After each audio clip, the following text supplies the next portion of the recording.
Hello दोस्तों, उत्तर प्रदेश के सभी पेंशनरों के लिए 2026 की सबसे बड़ी खुशखबरी निकलकर आ चुकी है। अगर आप वृद्धा पेंशन या विधवा पेंशन या विकलांग पेंशन का लाभ ले रहे हैं तो सावधान हो जाइए। सरकार ने न सिर्फ पेंशन की राशि में बड़ा बदलाव किया है बल्कि वेरिफिकेशन के नियम भी अब पहले जैसे नहीं रहे। आज के इस वीडियो में मैं आपको बताऊंगा कि आपके खाते में कितने रुपए बढ़कर आएंगे, कब से आएंगे और कितनी राशि की बढ़ोतरी की गई है और आपकी एक छोटी सी गलती कैसे आपकी पेंशन रुकवा सकती है। चलिए वीडियो को शुरू करता हूं, बिना स्किप किए वीडियो पूरा देखिए, जानकारी लीजिए। दोस्तों, यूपी में इस समय लाभार्थियों की संख्या करोड़ों में है, जो इस प्रकार है। वृद्धावस्था पेंशन में लगभग 67,50,000 से अधिक बुजुर्ग लाभार्थी जुड़े हैं।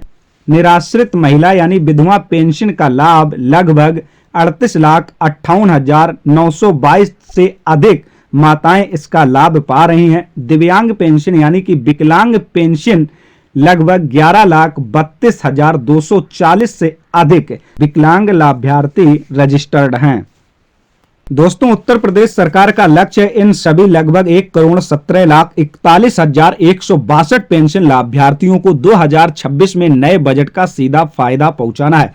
तो इन सभी पेंशन लाभार्थियों के राशि में अब किस प्रकार से बढ़ोतरी की जाएगी, इस विषय पर मैं चर्चा करता हूं। वीडियो स्किप ना कीजिए क्योंकि वेरिफिकेशन की प्रक्रियाओं में भी बदलाव हुआ है। अगर पेंशन की राशि बढ़ेगी तो वेरिफिकेशन की प्रोसेस में भी बदलाव किया गया है। तो पूरी जानकारी आप लीजिए। अब हम बात करते हैं कि अभी तक तो सरकार के द्वारा जो पेंशन दी जा रही थी, चाहे वो वृद्धा पेंशन लाभार्थी हो, चाहे वो विधवा महिला पेंशन लाभार्थी हो या वो विकलांग पेंशन लाभार्थी हो, सभी को समान पेंशन दी जा रही थी।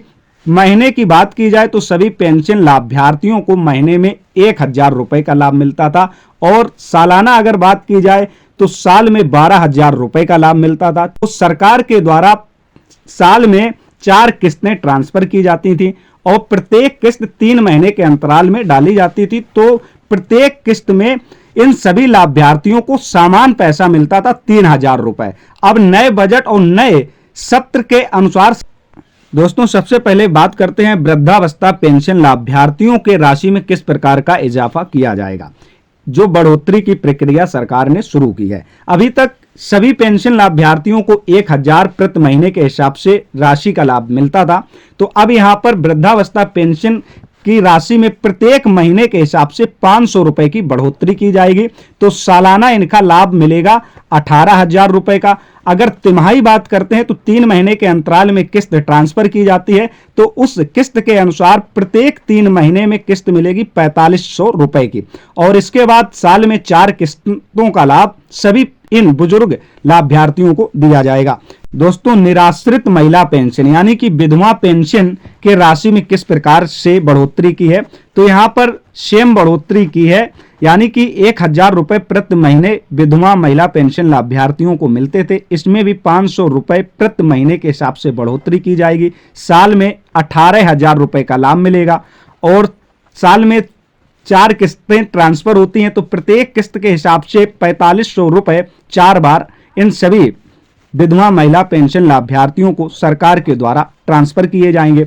दोस्तों, बात करते हैं विकलांग पेंशन लाभार्थी यानी कि दिव्यांग पेंशन लाभार्थियों के राशि में किस प्रकार से बदलाव किया जाएगा। यहां पर पूरी बदलाव की प्रक्रिया इस प्रकार से रहने वाली है, क्योंकि आप सभी लोग जानते हैं जब दिव्यांग पेंशन लाभार्थी है वो ना तो कहीं काम कर सकता है घर से लेकर के, ना किसी कंपनी परिसर में। वो सरकार इतना प्रोत्साहन किस लिए दे रही है, क्योंकि ये भी अपना सम्मान पूर्वक जीवन जी सकें, किसी पर आश्रित ना रहें। तो सरकार इनके पेंशन की राशि में पहले इनको 1,000 रुपए महीने के हिसाब से पेंशन राशि दी जा रही थी सभी को, चाहे वो वृद्धा हो, चाहे विधवा हो, चाहे विकलांग पेंशन लाभार्थी हो। लेकिन अब इस बढ़ोतरी को लेकर के विकलांग पेंशन लाभार्थियों की जो राशि में बढ़ोतरी की जाएगी, 800 रुपए महीने के हिसाब से बढ़ोतरी की जाएगी, जो तैयारी चल रही। तो यहां पर विकलांग पेंशन लाभार्थियों को अब सालाना 21,600 रुपए का लाभ मिलने वाला है और अगर महीने के हिसाब से देखा जाए तो 1,800 रुपए इनको दिए जाएंगे। साल में 4 किस्तों के द्वारा इन सभी लाभार्थियों को लाभ दिया जाता है। तो प्रत्येक किस्त 3 महीने के अंतराल में ट्रांसफर होती है, तो प्रत्येक किस्त में 5400 रुपए का लाभ मिलेगा। दोस्तों, इस प्रकार से इन सभी पेंशन लाभार्थियों के राशि में इजाफा होने वाला है। दोस्तों, सरकार ने पूरी तैयारी कर ली है, क्योंकि यहां पर न्यू बजट 2026 को लेकर जल्द ही सभी पेंशन लाभार्थियों को इसका फायदा मिलने वाला है। दोस्तों, 2027 में विधानसभा चुनाव भी होने वाले हैं, तो सरकार के द्वारा इन सभी पेंशन लाभार्थियों को बहुत जल्द इस राशि का फायदा मिलने वाला है। ये बढ़ी हुई राशि सीधे आपके बैंक खाते में डीबीटी के जरिए भेजी जाएगी, यानी बीच में कोई बिचौलिया नहीं रहेगा। पूरा पैसा सीधे आपके हाथ में, यानी कि आपके आधार बैंक सीडिंग अकाउंट में ट्रांसफर हो जाएगा। दोस्तों, सबसे पहले हम बात कर लेते हैं, अब जितने भी नए लाभार्थी शामिल किए जाएंगे उनके लिए एलिजिबिलिटी क्या रहने वाली, इनकी पात्रता क्या रहेगी। वृद्धावस्था पेंशन के लिए आवेदक की उम्र 60 वर्ष होनी चाहिए, इससे कम उम्र नहीं होनी चाहिए। और विधवा पेंशन निरसारित महिलाओं के लिए न्यूनतम आयु 18 वर्ष है। अगर उनकी आयु 18 वर्ष है तो वो इस योजना का लाभ ले सकती हैं, यानी कि पेंशन का लाभ ले सकती हैं।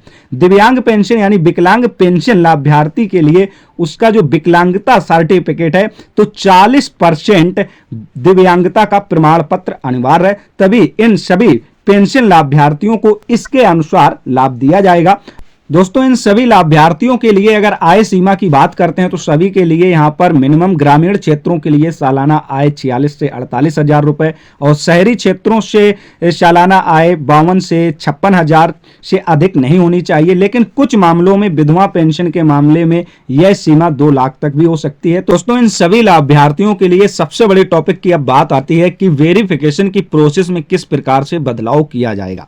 वेरिफिकेशन किस प्रकार से अब होगा और किस प्रकार से आपको रेडी रहना है। आपको ई-केवाईसी, आधार प्रमाणीकरण तथा जो आपका आधार सीडिंग अनिवार्य है। आधार कार्ड बैंक खाते से लिंक होना चाहिए। यदि आपका बैंक खाता आधार से लिंक नहीं है या एनपीसीआई एक्टिव नहीं है तो आपकी किस्त बीच में ही अटक जाएगी। यह सबसे इंपॉर्टेंट विषय होता है। आधार सीडिंग अनिवार्यता बहुत इंपॉर्टेंट है, क्योंकि इसी के जरिए पैसा फंस जाता है, लाभार्थियों का अकाउंट में नहीं पहुंच पाता है, कहीं बीच में अटक जाता है।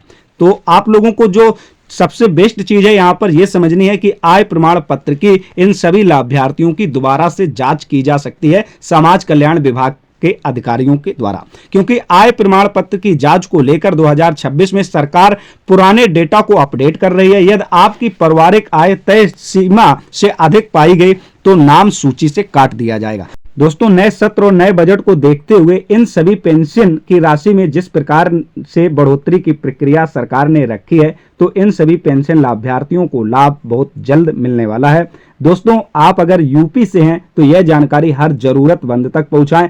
आपको क्या लगता है, क्या पेंशन की यह बढ़ोतरी काफी है? कमेंट में अपनी राय दें और ऐसे ही अपडेट पाने के लिए योजना नेट चैनल पर नए हैं तो चैनल को सब्सक्राइब करिए। आप सभी को सरकारी योजनाओं के अपडेट, सरकारी डॉक्यूमेंट अपडेट घर बैठे उपलब्ध होते रहेंगे। आपका कोई राय सजेशन है वो भी आप कमेंट में बता सकते हैं। चैनल को सब्सक्राइब करें, बेल आइकन प्रेस करें। मिलते हैं नेक्स्ट किसी अपडेट के साथ, तब तक के लिए नमस्कार।